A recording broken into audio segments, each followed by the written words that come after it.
moments later. అనగనగా ఓ ఊరు, ఆ ఊరు పేరు కామాపురం. కామం ఏంది కామపురం ఆడ వేసుకుంటారా తాత? గుద్ద మూసుకొని చెప్పింది రా, చెప్పేటప్పుడు గుద్దలేలు పెట్టకు. ఈ సారి తాత చెప్పు చెప్పు. అక్కడ ఒక మహారాజు ఉండేవాడు, వాడికి 4 పిల్లలు.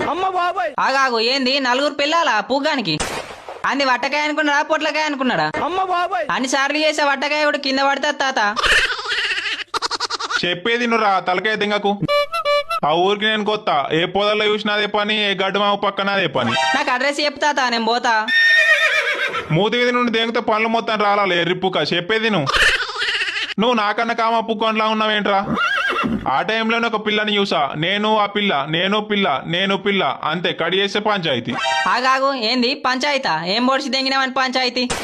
ఎందుకురా చెప్పేటప్పుడు గుద్దలేలు పెట్టి వాసన అవుతావు? చెప్పేరా కావురా. చెప్పి సావు. ఆ పంచాయతీలో చెట్టు కట్టి చోటు దిగిన విషయం కూడా చెప్పు. అగో నువ్వు ఇంట్లోనే ఉన్నావా? నేను ఈ కడుపుడుక. చెప్పు ఎంతమంది వాళ్ళ కొట్టిర్రు? అయినా ఈ పోరంతో సొల్లు మాటలు ఎన్ని రోజుల నుండి దిగుతున్నావు? నువ్వు ఒక్కదానివి ఉండవే. ఏంది నీ గుద్ద వాళ్ళు దెంగిర్రా? ఏడుంటాడో చెప్పుతాతాడు. ఏ ఎందుకురా? ఉత్తగానే. అయినా నన్ను ఎవడు ముట్టుకుంటారా? వాడు ఎగురుతా నేను ఎగరేసి దెంగుతా.